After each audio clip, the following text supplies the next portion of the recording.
I want to welcome everybody to our webinar today, Creating and Using Videos Effectively. We're excited about the webinar. I think we have some state AT programs are doing some great stuff with videos. There's a ton of them, AT programs and their contractors that are doing some great outreach with videos. I want to go ahead and introduce the panelists for today.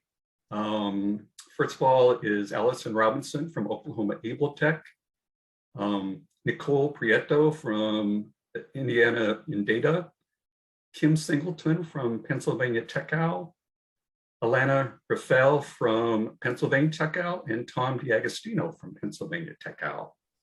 So thank you all so much for being here today. Just a couple of reminders before we get started, and then we'll get right into it. To see the captions, click on the CC button on the control panel.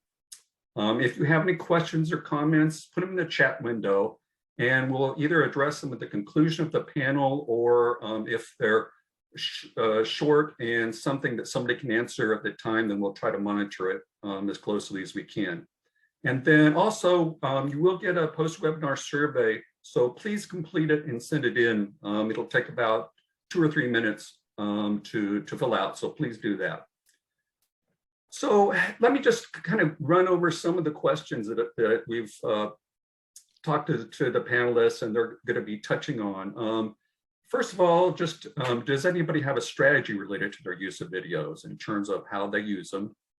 We asked about the purpose of their videos, and of course there's a lot of different possible purposes or topics, whether it's training or showcasing a particular device, overviewing the AT program, or taking somebody on a virtual tour of your AT program or your demonstration library, maybe highlighting consumers that you've assisted. A lot of you have done videos talking about highlighting some of the people that you've helped, and then other purposes or topics.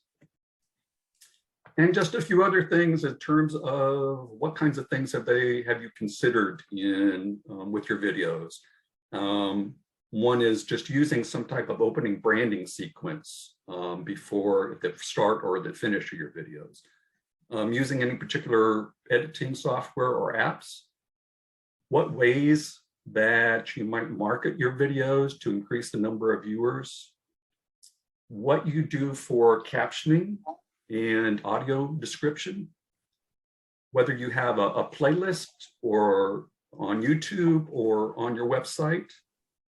And the other thing I threw in there, and that wasn't in the previous video, just if the presenters could mention, if they think about it, what kinds of staff or time, or if there are dollar resources associated with the production of your videos, if you could share that too.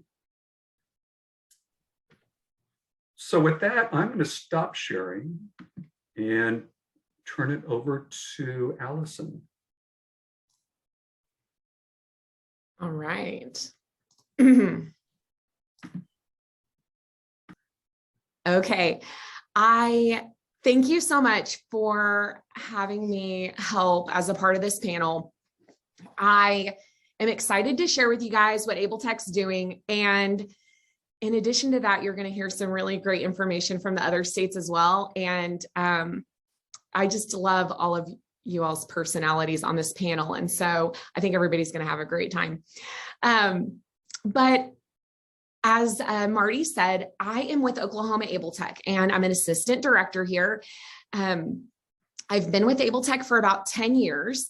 And during that time, we have used videos. We've created and used videos kind of intermittently. And when we met as a subgroup, as just panelists, and we got to talking about, how the other states are doing their videos, I realized when I had to put it into writing, we're somewhere in the middle with our video strategy. So Able Tech does not consistently plan and produce videos. So we don't have like a weekly video coming out or anything like that. And on the other side, we're not very spontaneous, like you're going to hear about in a little bit. But we are in the middle, and our video creation and use is very driven it's in season, so it comes and goes. It's driven by things like if we have a programmatic or contractual need, and I'll talk about that in just a little bit. It's driven by staff skills and passion. We're at Oklahoma State University, so we hire student workers. And there have been times when we have had staff and students who come in with a skill with video creation and editing. And it's during those seasons that we would tend to produce more videos than if we don't have somebody on staff who has that as sort of their skill set. Funding, as Marty kind of suggested, we mentioned funding influences our videos, the types we create and how often we create them.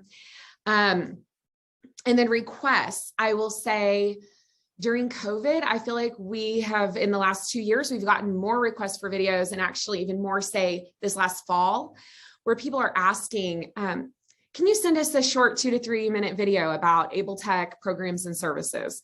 And it might need this slant for this audience and this slant for this audience. So again, to just reiterate, basically our approach and strategy has been, it's very seasonal, and it's driven by whatever those needs are and some of these other factors at the time. So we have lots of uses for videos, and I honestly thought about more details even after putting this together, but I do want to share some of the ways we use videos for these purposes of helping with our trainings, helping showcase devices and the uses from that, safe assembly and use of durable medical equipment. We have a series of videos on that, helping with public awareness and providing those overviews of programs and services where basically you find that need to say the elevator speech about what you do. You've got this much time to ride up or down an elevator with somebody. Can you tell them what your program does? And so that's kind of you're going to see a snapshot of that. And then we've repurposed a lot of our videos to help with orienting new staff and student workers. And so we'll kind of touch on that. For training, we get lots of requests asking if we record our trainings. People want to be able to view those on demand. And at this time, that is not something that we do for a couple of reasons. When you choose to do these workshops, particularly the series we do for our Oklahoma educators and related service providers, there's something that you get from working with your teams and interacting in that live session, even if it's virtual, that you do not get in a straight recording and rewatch. Therefore, we create separate videos that are more concentrated content that you're going to actually access through a portal, and it's an online curriculum. So those videos kind of range in terms of how long the content is, but they're usually shorter, like 5 to 7 minutes long. They're going to talk about a topic. You're going to have other activities related to that, maybe a quiz you're going to take, and then you're going to move on. But putting those videos in a portal helps us track our views, and then we can give ourselves credit as an AT Act program for offering trainings to the individuals who have watched the videos through those courses. You don't get that in that detail when you're, say, posting that video on YouTube. You're going to see how many views you got, but we wanted to be a bit more specific with our data and tracking on those. The other way that we use videos during training is we have some videos that will capture content that needs to be shared in a very specific way and the same way every time, regardless of who the presenter is. And so during a training, we might play a short video so that whatever that content is explained very explicitly the same way every time. There are some programs who have created videos, and we've actually used their videos to explain because honestly, we couldn't do it better. So we'll use videos in trainings that way.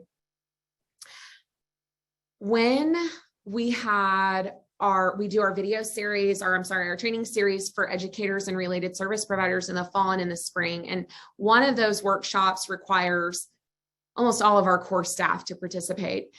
This past year, we had those staff members actually record their sections, their 20-minute sections, so that they could, it relieved them the day of to not have to be doing that live. But we could play those videos And in the event one of the staff members couldn't be there, which as it happened, they couldn't be there, or if somebody had a conflict and couldn't make it to the workshop, we could play their training video. And anyway, it worked out beautifully. So those are just some additional ideas for using videos during training that go a bit beyond just maybe recording a training and then making that accessible to people.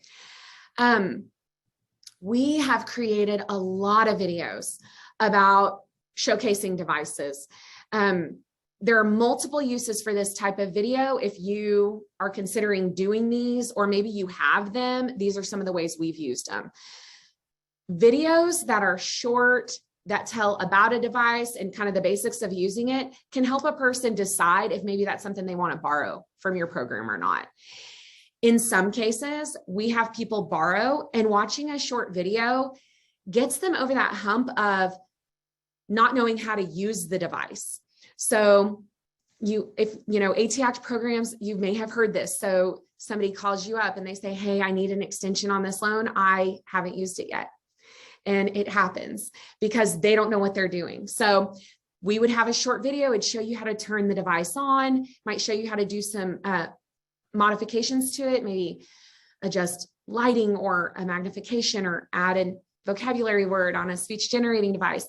And watching that allows people to get the most out of their short-term loan trial period. So those showcase device videos can be used that way as well. Able Tech has partners who demonstrate assistive technology kind of on our behalf.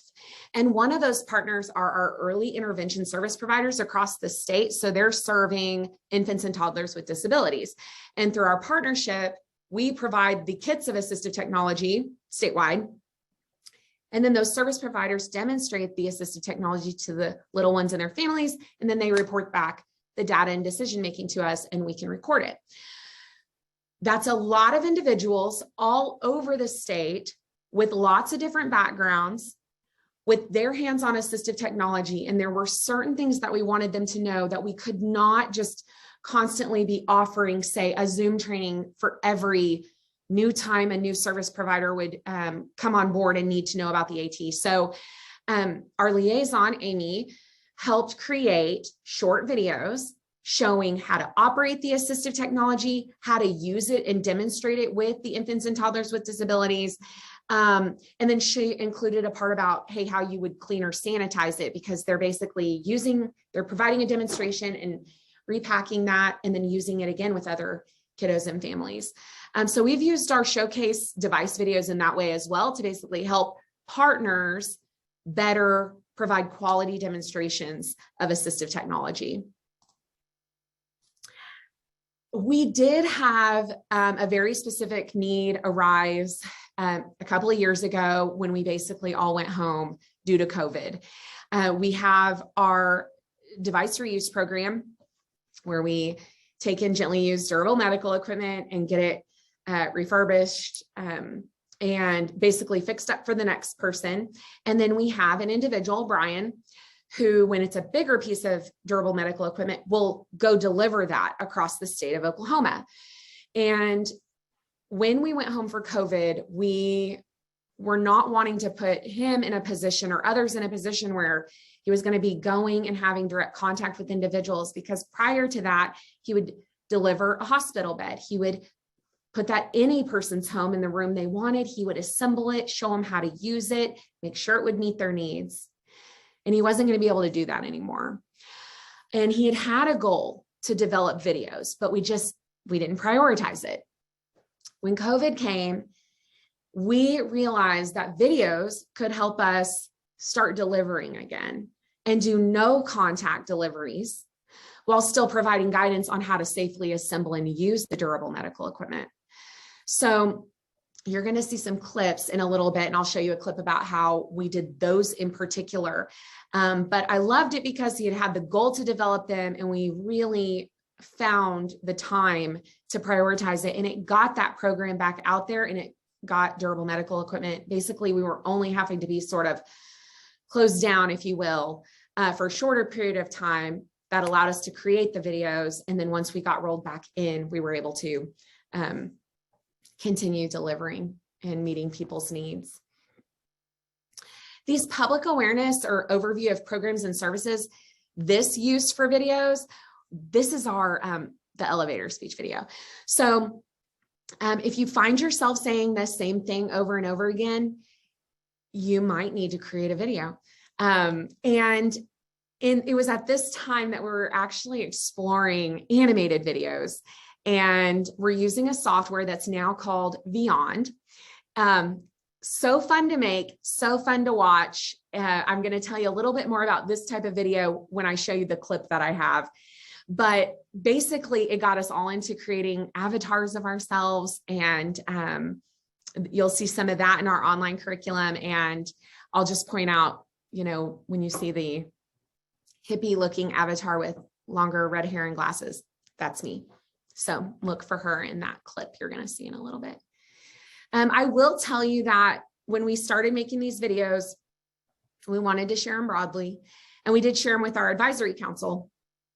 And we got such great feedback. So the people who watched the video that day, they thought they were very engaging and informative and just a fun way to explain the information.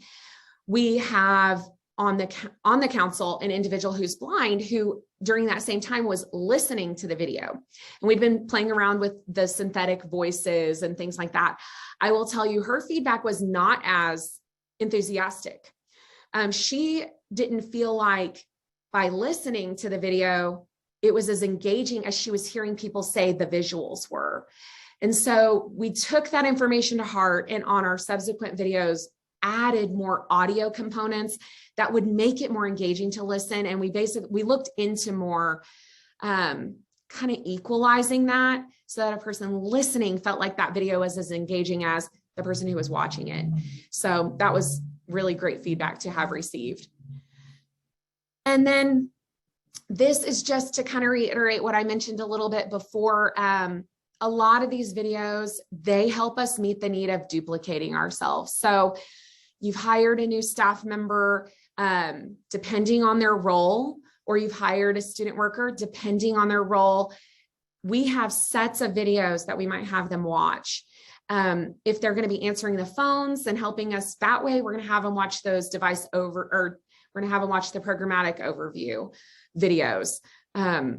If they're helping in our demo loan program, we might have them watch the showcasing device videos in addition. So just some examples of basically getting more mileage out of your videos and using them instead of you saying that to that new employee or student worker, you're letting them watch it. Do I need to be looking at these chats? You guys tell me if I need to. Somebody asked about Beyond. Can you? Mm-hmm. It's so it's BYOND. Yep. BYOND. And you purchase licenses for the year, and you can. Yep. Thank you, Angela. Do I need to answer this? How are negative comments or trolls handled? Because I know that Pennsylvania had some good information about that too. Oh, I'll let you guys. We haven't received a lot of negative feedback, but I know that Pennsylvania has some words of advice for you all on that. Okay, so stop me if I need to address something else that comes in. So the next few slides, I am going to show you just some short clips of some of the videos we created. And I did feel kind of nerdy with what I'm about to tell you and the way that I approach this, but I also felt like maybe you would relate to this as AT Act programs, because I'm putting these slides together and I'm thinking about how I'm trying to describe the features of the videos and how I will explain these features, and maybe that will help you make a decision about which video might be the way that you want to go. And then you're going to hear from other people and know that there are other types of videos too. So that's how I approach this. And there were absolute times when a certain type of video was needed over another one. And so this might help kind of explain that a little clearer. So this particular video I'm going to show you a clip of. This is it was used for a couple of reasons we developed this. Used to duplicate staff. So I'm finding myself saying the same thing. How can I capture that in as timeless a way as I can so that the information doesn't become outdated very quickly. And how do we then, basically get that out there? So we had some spend down funds. So I list this one as expensive because we did it in a set and we collaborated with Oklahoma State University to do it professionally and worked with them to do basically multiple videos. And so it was great for them and it was great for us and it helped us spend down our money.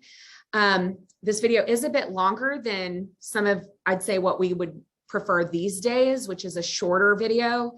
It's around 15 minutes long. I struggle with being concise if you have observed that today.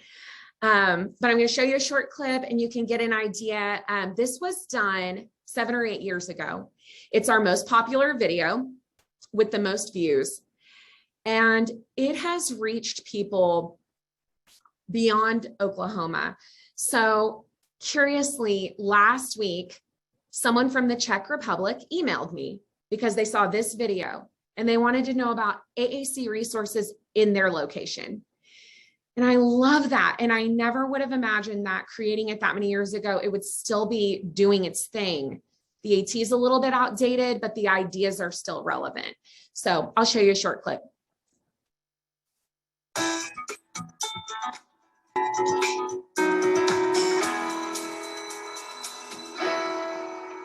Hi, my name is Allison Robinson, and I am the speech pathologist at Oklahoma Able Tech. This video is going to cover the basics of AAC. So what is AAC? Okay, I want you to kind of see, we talk a little bit more about branding in a second. So you're going to see some branding and that intro sequence. All of that's going to come because of who produced that video. Internally, staff don't tend to have those great videography skills, but to have done something professionally, we can get kind of that intro music and such, and then we have our exit. The other thing that I liked about doing this was we could do this video angle and we could do the slides of information, and then we could show the assistive technology. So I'm going to kind of scoot a little bit further and show you a little clip here. These devices can be used by directly touching the buttons, but can also be switch activated. For a student who may be unable to exert the pressure needed to depress a button. Okay, hope that kind of gives you guys an idea of that type of video. We're going to contrast that video with, say, one of our showcasing device videos. So this one, to reiterate, we're going to use this type of video to support people who might want to borrow, to support borrowers from our short-term loan program, and to support our partners who are demonstrating assistive technology on behalf of the ATAC program. This video, or these types of videos, are made internally by staff from start to finish.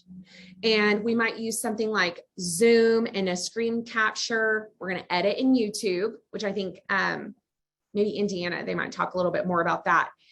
It does cost you your staff time. All of them do. Creating scripts, practicing, if they're the ones recording. In this case, if you're going to do some external camera angles, you're going to need a camera, tripod. We suggest an external mic for some really good audio. And then we use Zoom a lot to record in. So if you don't already have a Zoom license, it might cost you a Zoom license.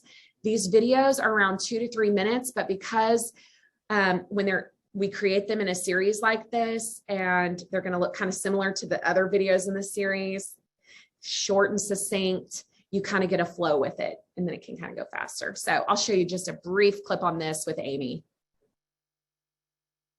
The spec switch is one of the many items in the environmental adaptations category available in Able Tech's short-term loan program and Sooner Start's assistive technology kit.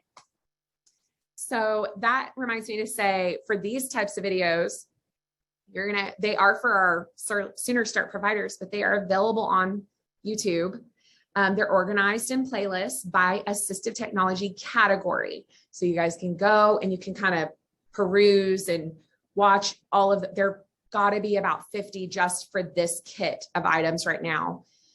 So those are all available for anybody. The spec switch is one of the many items in the environment. I forgot I couldn't click that slide again. This one is going to show you an example of our safe assembly and use of durable medical equipment, and done a little bit differently in terms of the staff member who has the knowledge of the content is not actually going to be the person we're asking to help on the editing side, captioning, or anything. So Brian, he knew the equipment and did the actual talk through moment and assembled, but we had assistance with the camera, especially for help with different angles as needed. And then the editing, captioning side, that was done by a different staff member. So this is going to use some of those same things. We use Camtasia for editing, and that has been super helpful, even for those beyond videos that are created in a different software.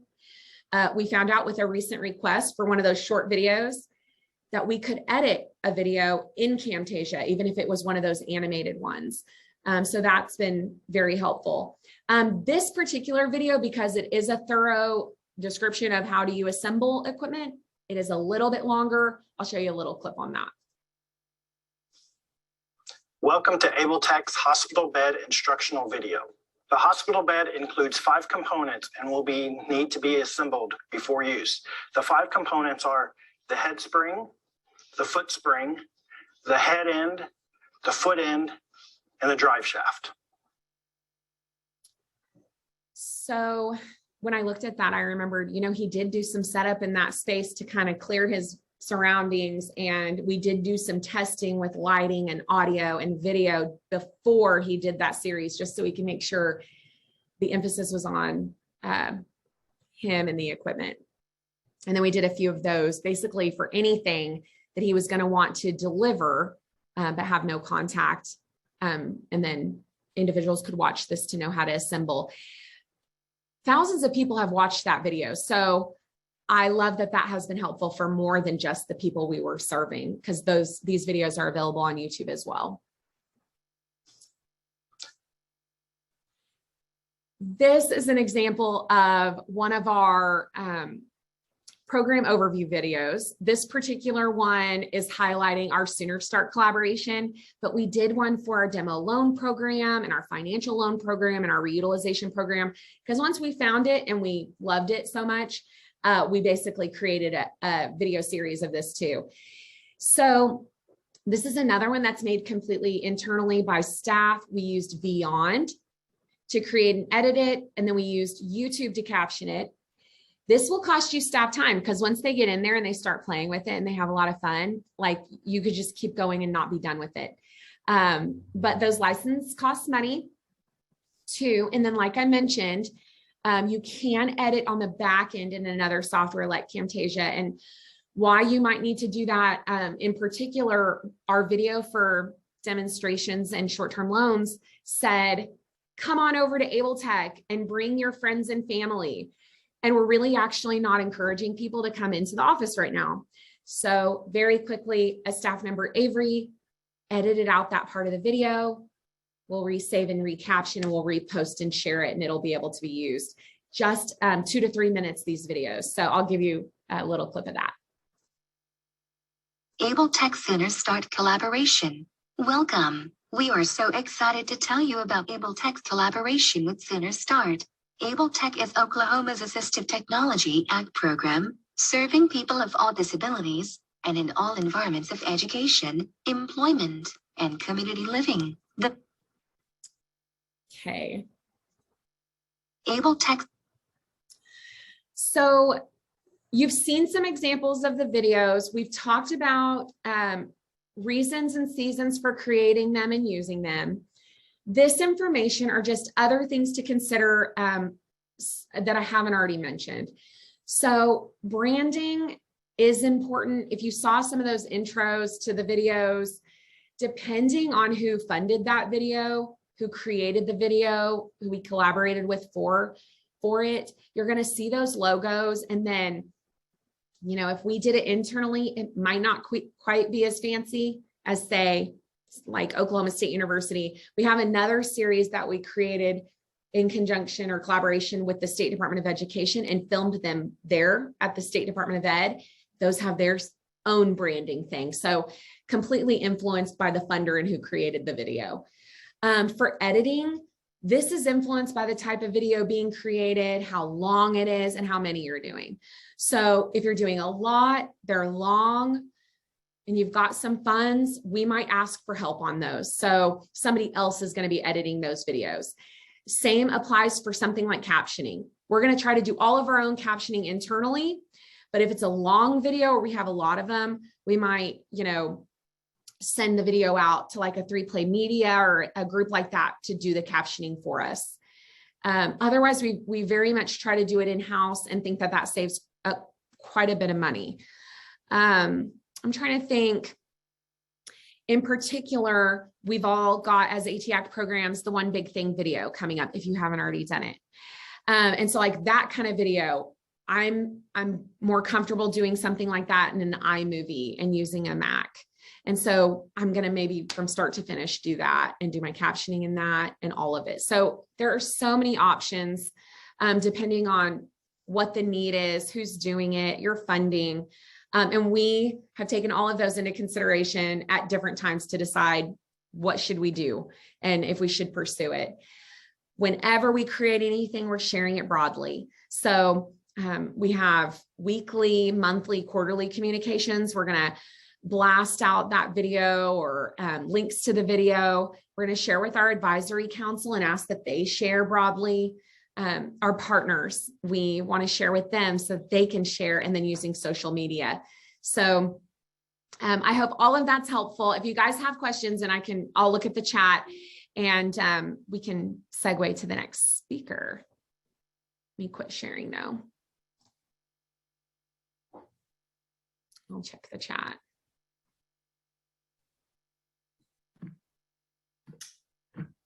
Then Nicole, if you want to go ahead and share your screen.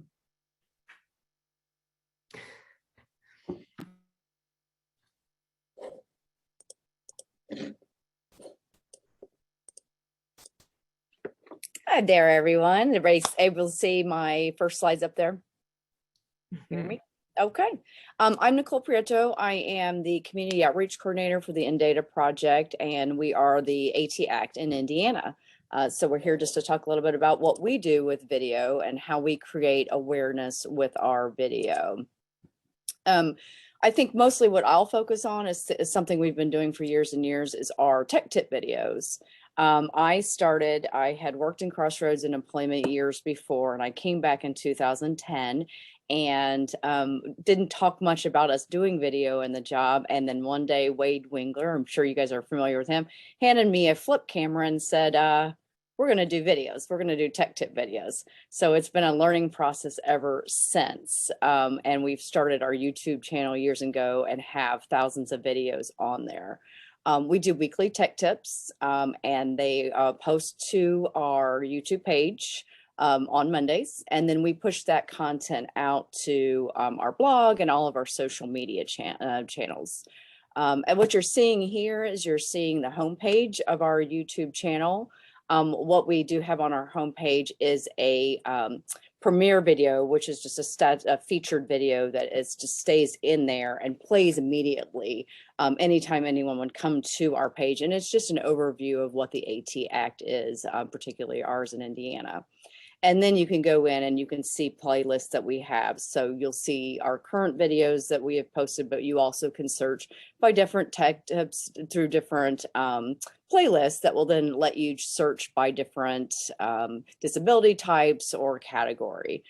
We usually highlight devices from our library, but we can also talk about services, disability services, assistive technology services, things online that they can access. So it may be a Google add-on, what have you, but a lot of times we're highlighting devices to kind of bring back people to kind of use our services to borrow equipment.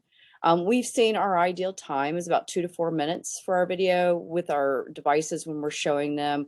We're giving them a basic overview, just kind of a how-to, why it's important, who is it important for, and then how do you find more information out about that device. And so that's kind of our purpose for our technology videos. I'm going to show you one here, and I have to laugh at this, looking at Brian's face. He looks terrified of this little kitten.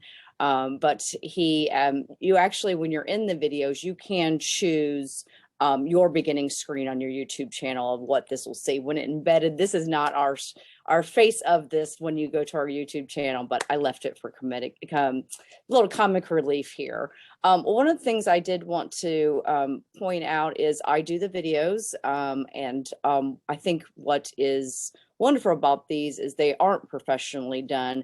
But we see a lot of comments, like the comment on this one, that it's good to see a video that's not produced by the company. So it's just honest feedback from people working in assistive technology or using assistive technology, a very unbiased demonstration, and just highlighting some of our programs or our equipment.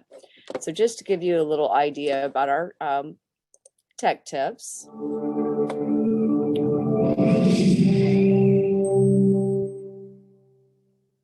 What you're first seeing in here is we have a little bit of branding where we always start our tech tips with our logo, and then the same kind of intro song to kind of audio, get that audio. Oh, you're watching a in data tech tip, and also to brand our logo. So we always start with our intro.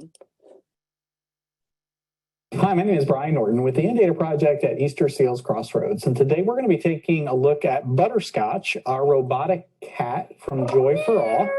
Oh, there she is. And so we just kind of go in and talk about what the device is, who it's important for. In this one, he talks a lot about social isolation, individuals with dementia who would love to have a pet, folks in a nursing home who that might be a good companion for. So he just goes in and just talks about all of that. And then in our videos, we will then, in our description of the YouTube video, we will give more information about where to find information on that product. And also, once this posts to our blog, we'll have links linking back to either if we have it in our library or where they can find information on the vendor's website. So that will just wrap at our up facility. So, but this is a robotic cat from Joy for All. Well, that's your tech tip for today. I want to say thank you to the Indiana Telephone Relay Access Corporation for sponsoring our captions today. My name is Brian Norton with the In-Data Project at Easter Seals Crossroads in Indiana. So as far as captionings, I do all the captioning. I typically will do that in YouTube, and I can talk a little more about that. But we also have a partnership with Intrac, who has sponsored, and mostly they're doing the captioning for our podcast. But if we ever do need that for our tech tips, we can also use those funds that they sponsor to use a service like rev.com and things like that. So I do all the captioning, and I do that in YouTube. And then here you're just seeing our outtake of information. So you've got a scrolling title page just showing, where you can find our contact information, how to connect with us, via social media and that type of thing. We also do helpful tips and tricks. And I thought it's kind of interesting. One of the ones that I used for that video is one of the tips and tricks is going in and removing your pop-up ads at the beginning of your video when you're presenting. It's a very simple going in and going between in the address bar of YouTube. When you have your address up there for that specific video, you go in between the watch and the question mark in that, and you add an underscore and pop-up. And so then when you go to that video, you won't have those pop-up videos. So not only is that a tech tip video for us, it was something that I actually used when linking to our videos in this presentation. I used Final Cut Pro software when I first started. I said I was using a flip camera and iMovie at the time. And then we went ahead and went to Final Cut Pro. I just kind of learned that on my own. I went to lynda.com and kind of went through some of their programs there to learn step by step how to do some things, title pages and editing and captioning and that kind of thing. The nice thing about the Final Cut Pro software is it does create very easily an MP4 video file that's easily uploaded to YouTube. And then you can create title pages to identify your speaker's name. As you saw in the beginning, it was Brian Norton, and he's the director. You can use titles to create intro slides and outro slides like we had with the video that I showed. Also, we're recording with a digital camera, and that's recording in stereo. So it's important for us to change that to a dual mono. So make sure the sound's coming out of both ears if there's hearing loss in one ear or hearing aid use. And that's just an easy clicking on a video and going into the audio and just saying, you know, have that sound be in dual mono. So that's a very easy accessibility feature in there that's built in for Final Cut Pro. You also have the ability to burn in captions. It's a little more tedious in that than just using, you know, YouTube and going there and captioning. You actually need to take some title pages and kind of type individually as you go through the video. So it's a little more tedious than following along with the video and YouTube and captioning. So that's kind of that's the software we're using on our end. And I talked about the branding, using a title page to do your logo in the beginning of a video, and then using the title pages to give your contact information in the end and where they can find more information. We're always just trying to drive them back to our website and to us and letting them know that assistive technology is out there, what it is, and how they can get back to us to find out more about them. Talking about how other ways, sure there, that I'm going to talk about other ways that we use video. We use them to talk about our services. We may use personal stories to really kind of drive home the message of how this assistive technology is really affecting people personally. So we will embed these videos on our website. So here you're looking at our AFP page. And not only are we describing what our services are and giving additional services, we're adding a personal story on there about someone who's actually used our AFP program. We also do work with an outside media company.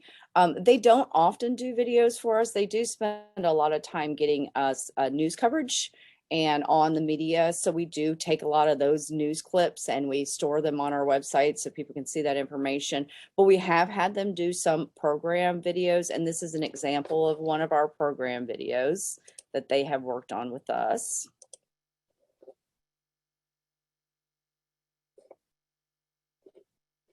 When they get new computers, don't want to throw away their old computers, so they donate them to us. I have volunteers and interns that work here and refurbish those donated items, and then we give those out to people that live in Indiana with disabilities for free. So I feel it's a blessing to have that laptop. And I think, you know, all my friends who have it, we get on sometimes, we cry, we have tears, we say, we're so happy we can see each other. It has been a great access to us, you know, those ones who are shedding and who are going through different difficult things. Sometimes individuals.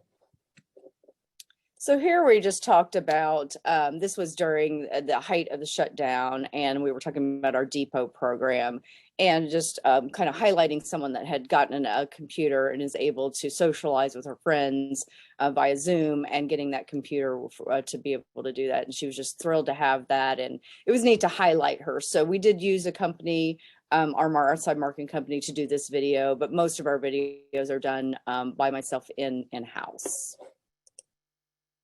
And these are other ways that we use videos. Just we do how-to tutorials on how to use some of our services. So for example, we have a how-to tutorial on how to check out an item from the library. So going into our in-data equipment library, we've got everything cataloged, and they can find out how to get in there through a step-by-step tutorial. How to create an account, how to search for a specific device, and then how to go through the process of checking that out. So we embed that into the page on the page for the equipment lending library, and then they can watch that tutorial and have a step-by-step walking them through on how to do that. And then of course they have our contact information on there as well. Another thing we've done is a lot of times we're out of the office and we have disability services. So our agency is a large disability service provider. So we have employment services and we have therapies and different programs. So if we're not in the building, what we've done is we've put screens throughout our hallways, and we have done pre-recorded videos on each of the screens talking about our different programs. That way, if we're not around and someone is giving a tour of the building, they can kind of highlight some of the services we have there. So those are pretty neat. The other thing we do is our full day trainings. So we have a large archive of training going back to, gosh, 2013 or 12. And we have always streamed, even though we had our trainings in person, when we do have them in person, we've always streamed those live. And then we've captured those and recorded those through Zoom, and also a screen capture, so we can screen capture the captionings, the live captioning as well. And then we upload that to our website. So not only can it be there for people to go back and see, then it can also be on there for anyone who couldn't attend the live performance or the live event. So that is then just hosted on our website under our full day archives for anyone to find. And here you're seeing some of the past trainings we had, where we had remote supports for independent living and apps for everyday living. We've got the archive video, we've got all the handouts and slides there for anybody to kind of access after that event. I'm going to just kind of leave it at video and things. I went in a lot about captioning and versus subtitle. I'm sure everyone is familiar with all that. I told Marty I just kind of got involved in all this and kind of encompass everything. So I wanted to put this out there for folks who didn't know a lot of the difference between captions and subtitles and where to begin with that. So that's going to be something you guys will get in this packet, and then you can have that to go back and consult. I did want to mention that the open captions that can be burned into this video itself is what I mentioned, that they will constantly be there. You can't turn those off. So those are done in Final Cut Pro, but we're using the YouTube captioning is where I'm doing ours. And that's the closed captioning where the viewer can turn that on or off, what is convenient for them. I think what's interesting to think about is how much closed captioning use is now being consumed by so many people, whether there's a hearing loss or not, because so many people are using video and watching it in public on their mobile devices and kind of using those captions to have the sound off. So seeing that just being so accessible to everyone's been great. Again, just talking about captions versus subtitles. To date, we are not using audio descriptions. That seems to be just kind of researching a little bit for this kind of in its infancy stages in YouTube. I know a lot of, movie companies are starting to do that. I understand a little more about researching that it's kind of creating a whole nother video and a whole nother file. We do try to be very descriptive in our videos when we're doing that, to be cognizant of that there could be someone with a visual impairment watching it. So we do try to use a lot of verbal cues when we're highlighting a device in our videos. Again, I mentioned the YouTube captioning is what I am currently using. And I do want to note that it will automatically generate those closed captioning. So when a video is posted, you'll find a few hours later that that's been automatically generated. I will caution you, I'm sure a lot of people have experienced this, that it's very rarely fully accurate. So you will want to go in, and that is something that when you go in there and it's created a file, you have several options, but you can go in and edit and correct anything in there. So those are auto-generated. They don't identify the speaker. They're not going to really capitalize things or punctuate anything with accuracy. This is just some kind of guidelines on where you do the captioning in YouTube Studio and different ways that you can do that. You can upload a transcription file, you can do auto sync, you can type it in manually. The nice thing about doing some of the typing in manually, you can play the video and then you can type along with that. So that way then it's going to then set the timings for you, but you can pause, your video will pause while you're typing, and then you continue and you can capture your captionings that way. And then again, that it uses a speech recognition to automatically create those, and they'll be automatically published. So just be aware of that and go in and check those files and correct them. You'd be surprised at what sometimes it'll come up with. And then just talking about some of the video challenges. I think for myself, I didn't go to film school. I'm not a professional at this, and it's just something we do in-house. So there are all kinds of video challenges that we face that we're still continuing to try to address. One of those is filming under fluorescent lights. We have horrible lighting in our buildings, and So we try to, and when we can, find areas that have natural light. And I think we'll eventually start thinking about doing studio lighting and some things like that. When you're recording a computer screen, that's a challenge. We've often tried to dim our screen or maybe turn off an overhead light, or if there's a blind behind us, try to, close those as much as you can and get that glare off there. And then when you're recording on a screen and you go from one screen and then it clicks into something else and you're trying to focus on that. And, it's just those challenges of a screen recording a screen to be cognizant of. Background noise. Some of our videos, we used to get a lot of videos. We haven't been to ATI, unfortunately, for a couple years, but we've gotten in the past couple years lots of great tech tip videos straight from the source, straight from the vendors that are there. And one of the big challenges is you're in a huge conference room and you've got all this noise and there's really no space to get away, and and those are always busy no matter what time of day. So we do use a lavalier mic. And that does help the sound be better, but it will pick up the background noise around you. So we do try to kind of pull somebody to a quieter corner, which, it's very hard to find there, or try to find a little less busy time during the conference, maybe if there is some trainings going on and that you can be out of there while there's a little break in the conference to record at a less busy time. I think another thing we try to do is show some consumer highlights. And I think one of the biggest challenges for that is really getting people comfortable on camera, consumers you've worked with. I find that I write a monthly blog once a month about consumers using our services. And I think they're very comfortable with pictures. I think it's something we do all the time as we're all taking pictures of each other, but video is kind of another beast that people don't feel comfortable in front of a camera. So I think it's really nice if your staff is working with folks to just spend some time with the folks they work with. I think would be a really great advocate for your services, and just ask them, if they'd feel comfortable, and explain to them why it's important, that it's so important to help us with our mission about spreading the word of assistive technology, and how powerful video and how powerful their stories and how touching it can be, that there may be somebody going through the same things that they're going through, and they're going to put a voice to that and really put a connection to that. So I think that's one of the ways we're trying to overcome finding folks who are interested in speaking about their experiences with our services. So that's pretty much my spiel on video, how we're using it. I'm happy to answer any questions you guys have. Please feel free to email me at any time. This is my contact information. I know you'll get these slides and be able to have all that contact stuff.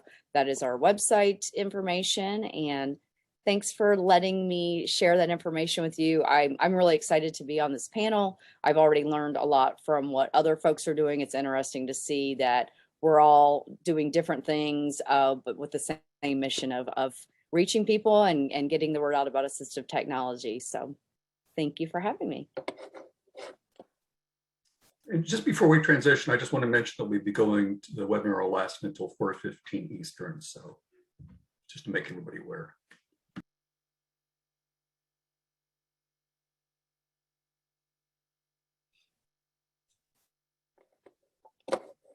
Hi, this is Kim Singleton. I'm the Senior Director at TechOwl. And I just want to take a few minutes before I pass it off to my wonderful team of Tom and Alana to just talk a second about kind of how we got started in TikTok and a little bit about just the programmatic issues around it. It's been a year and a month ago since Alana and Tom came to me and said, so we want to do a TikTok channel. And, I'm old and I didn't really understand why that would be compelling, but I thought, oh, okay. And it has been more than compelling. It has been transformative in the work that we've been doing in Pennsylvania. They won't brag on themselves, so I'll brag on them. We have over 180,000 viewers, followers on TikTok, and it's bled over into Instagram, where we have about 28,000 followers on Instagram. So it's kind of a big deal. some of the questions that we get is about how much time it takes. And I would say that at the very beginning, it took them a little bit more time than it takes now. And they'll be talking about that, I'm sure. And right now it takes probably on average a half an hour a day for one of them. And I can say that's a very, very well spent half an hour of the day. They do produce content 5 days a week, Monday through Friday. And I often see them answering comments on the weekends. And we've talked about that and talked about burnout and protecting against that. It is probably the most impactful outreach that we've ever done. And I think that I'm sure that they will speak to this, but the reason TikTok in and of itself is such a powerful platform is because there is a large disability community on TikTok, and it's used as kind of a way to provide personal narrative that's very powerful. It builds the community, and for us to kind of step into being a member of that community is a real privilege. So now, having said that, I think Tom's going to go first and then Alana. Alana, can you go back? Thanks. So, hi, my name is Tom. I work at Tech Owl. And I also just want to give Kim a big kudos because allowing, her to staff members to just start a new social media channel on a whim, it takes a lot of confidence. And it takes a great leader to just allow us to run with inspiration. And she totally allowed us to do that. So really, we have a great leader here in Pennsylvania. So this presentation hopefully will be pretty brief, but it's going to be incredibly focused on TikTok. So a few goals that we're going to try and cover here is that we want to demystify a little bit this kind of new social media. We also want to provide a different way for people to think about social media, right? And specifically clear messaging, this is exactly what we're going to do. Every single person on this panel has an incredibly clear message, and we're just going to try and bring that home here with this kind of version on TikTok. We also want to let everyone know there's no special skills needed, there's no special equipment needed. If you have a cell phone, a smartphone, then you have access to this app and all ability to create a video. I have to mention that I am our incredibly dyslexic and very colorblind outreach coordinator, and I still have no problems. I wouldn't say no problems. I still misspell things all the time, but it is not as cumbersome of an app rather than on YouTube where I have no ability to spell check. There's no spell check on there. So definitely there's more accessibility on this app than one might think. And also the importance of spreading our message and spreading the word of assistive technology and independence. So on that notion of spreading the word, we receive comments all the time, and we just wanted to share this one with you all. The comment was, I have all my kids hooked on watching your TikToks. They want to know why I have a TikTok, and I have you all to thank. They also make for great topics for dinner conversations. So we thought that was really great because this kind of shows that there's a larger impact, right? The people who are receiving the messages that we're putting out there on TikTok, they're taking those messages and they're talking to other people about it. And something that we often mention is that social media is such a great tool to engage those who don't have social media. People are constantly talking about, oh, my grandma could really use this, or, oh, I have this family member or this friend who might not be on TikTok. I'm going to tell them about your video and I'm going to tell them about your program. And so it's, even though we're not directly hitting those people that could definitely use our services, we're hitting those connections, those social connections. And so beyond the reach of what the app says, you have so many views on this thing, we also see that there is this second wave of people spreading that message in person, which is incredibly important. To directly answer one of the questions that was in the chat prior about negative comments and trolls. We have very seldom had to delete and block messages. And we're going to kind of show an example of a response video, but a lot of times what we'll do is we'll take those conversations of ignorance, but like not like insulting ignorance, just like they don't really know, or like people don't experience disability or haven't seen disability before. And we'll take those uncertain, potentially ableist comments and make a learning opportunity out of it. So that's kind of a strategy that we like to do. But like sometimes people are like a little violent and we're just like, a little aggressive with their tone. So like we'll remove that if needed. So it's a judgment call. And so here are just a few tips to get started. So first and foremost, like you are also the audience. Like that's something that me and Alana, like we were addicted to TikTok far before we created a TikTok. And we're consumers of this app, right? And same thing with YouTube videos. Like we're all consumers of social media. So go through some of your favorite social media channels and see what they do. What hashtags are they using? What like songs are they using? What video lengths? Are they having more conversational kind of like diatribes, or are they having kind of observations of like, oh, this is something that I see and it's like kind of weird? Or are they demonstrating devices? Are they doing trends? Like, what are your kind of favorite videos? Because that's going to help replicate what you want your channel to look like and what videos you might want to do. Again, the music for some reason is like really important in like the algorithm, but like what music and what sounds are people using and what sounds pleasing to your ear, because you're also going to be consuming your own TikToks. And again, make the videos you want to watch. This is supposed to be a fun app and an entertaining app to not only engage you, but engage a broader community. Yeah, thanks, Tom. Yeah, so like Tom said, we really want to demystify this a little bit. I think for sure it helps if you've been on the app for a little bit and can just mess around with it and see what's what, and just start making random content that can be, at first I made some things that were just private so no one could see it.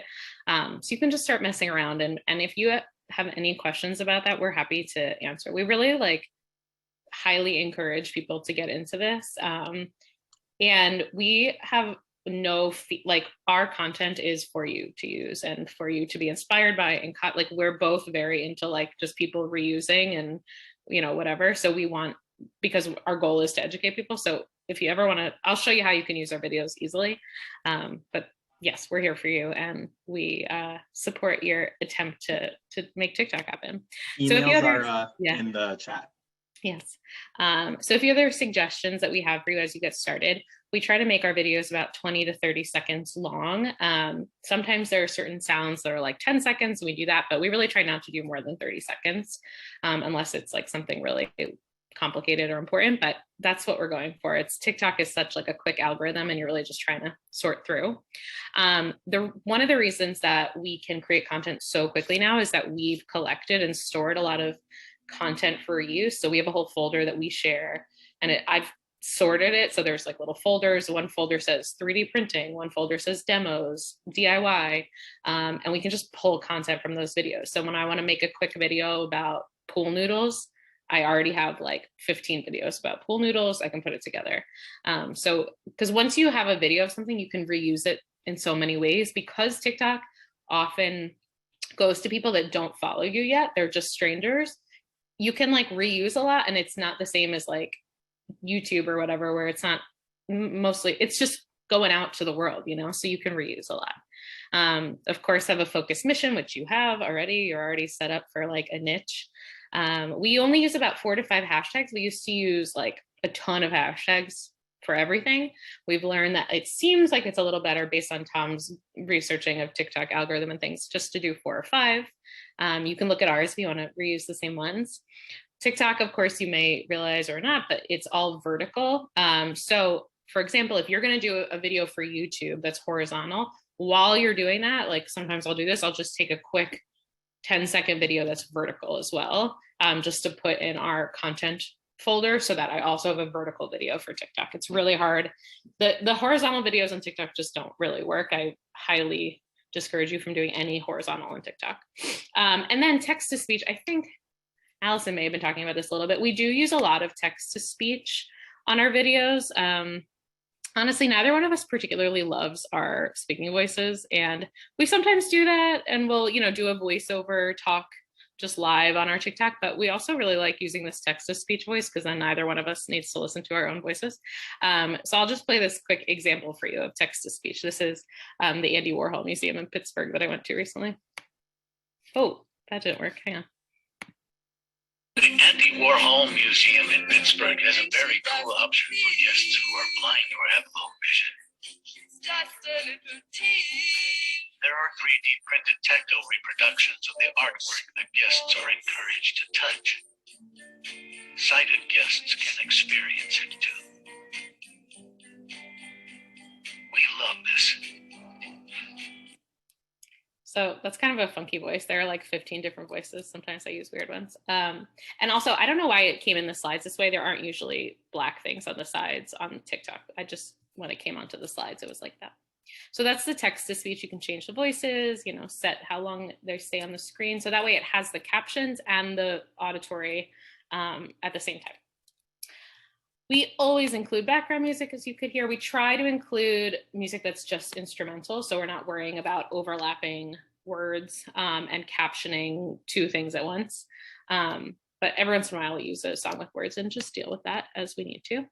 And there are certain songs and sounds that are trends. So like, if you're not familiar with TikTok, you might not know this, but if you start to watch, for a while, there was like a Fleetwood Mac song that was super popular. So it helps if you use that Fleetwood Mac song, for example, during that like couple week period in your videos.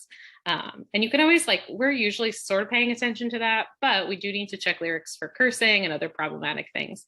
But you can always take a look at ours and see which ones we're using. And again, just copy us.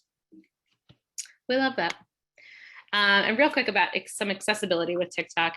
So we caption everything using the text feature on the screen. There are automatic captions on TikTok now, but not 100% of people have them.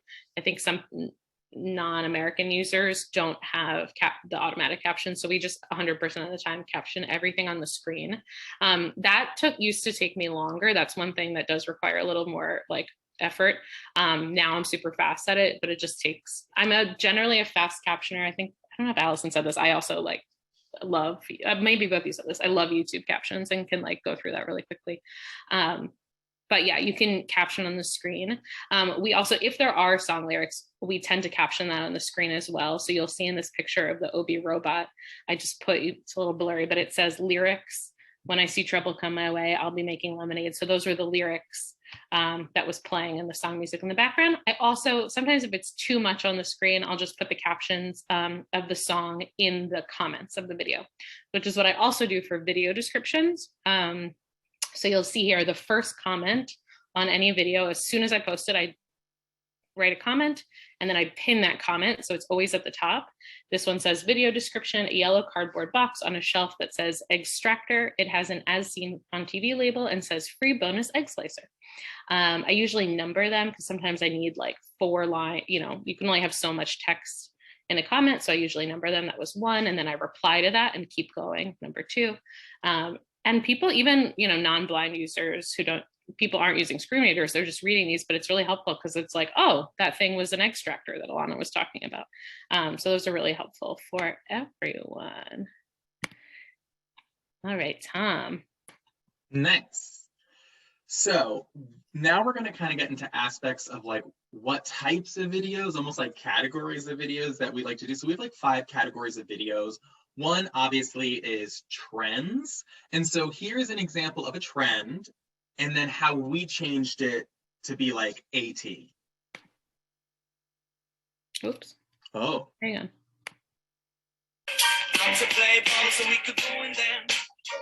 So the words are, you're 33, why don't you, and then why don't you? Sorry, Tom, are you talking? Yeah. So what is the caption again? So it says, so I can just describe this. It says, you're 33, why don't you have kids? And it's a woman saying, because Mama said that it was all right, and she shows Jennifer Aniston. Yeah. And then this is how we changed it to become more AT. So the screen says, why do you 3D print assistive Oh, technology? wait, it's speech to text though. Oh, okay. Yeah, we're accessible. Why do you 3D print assistive technology for people with disabilities?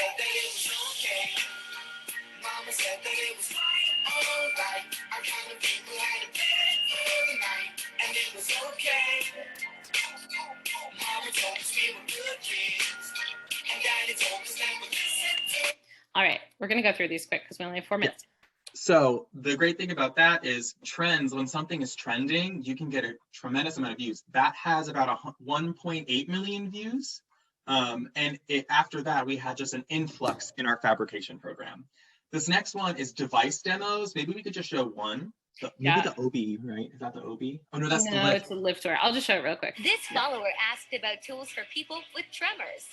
This is called the liftware level spoon. It can kind of move with your hand. Cool. So we do all kinds of stuff like this. That's a demo. We saw a lot of those. Great.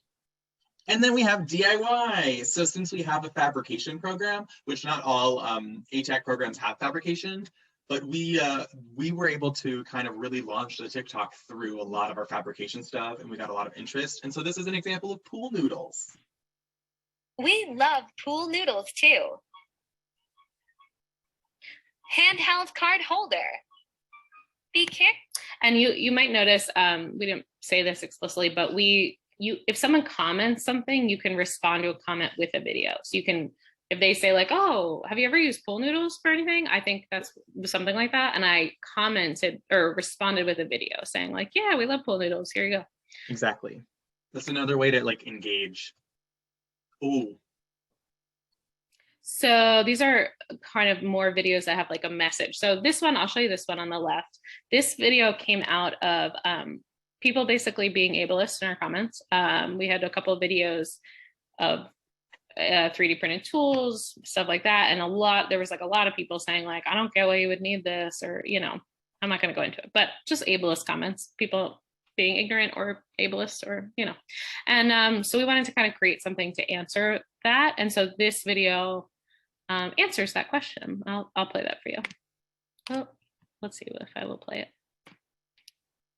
If you see something and you're not sure why it exists, it might help someone who is disabled. Or it might help an older adult.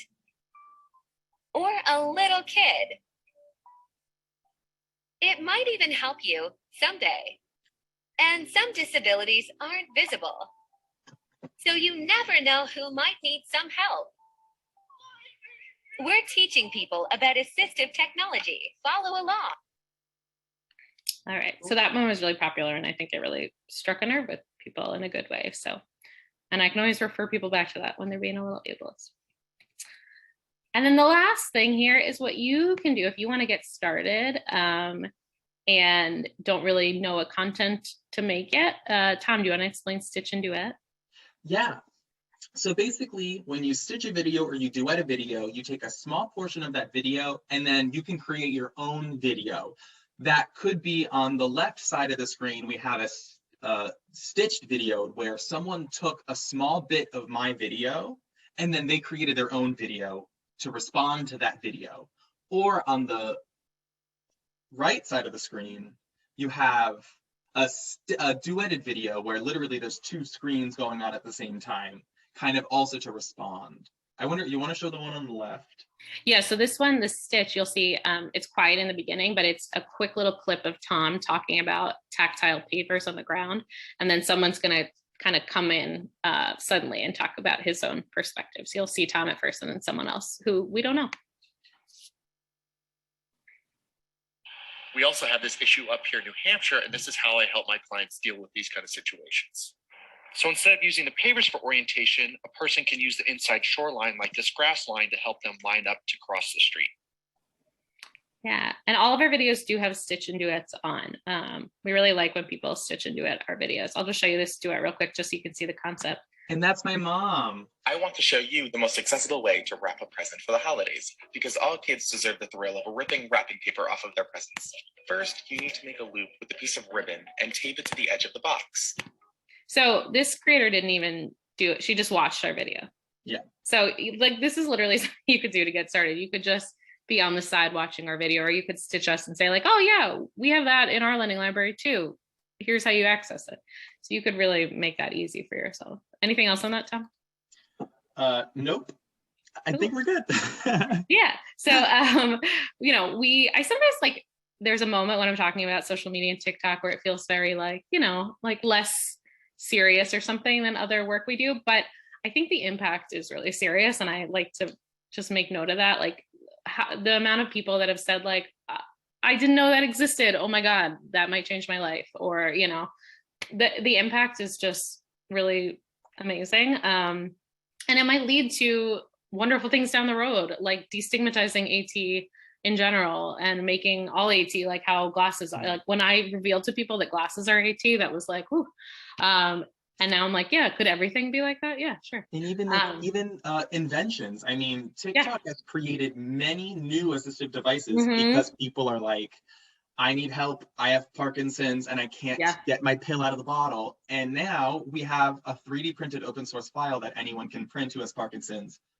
Yeah, I forgot that was like, that was early on in our TikTok time. I know it was. People were just creating things together. It's a really like collaborative, spontaneous platform. And of course, we just repost all that stuff on Instagram, and we're starting to repost on Facebook, and you can use it so many ways. And so we highly encourage you to do it. And if you need any support or just encouragement, we will obviously like your videos and comment and, you know, like really hype them up. So make sure you send us your videos so we can hype you up.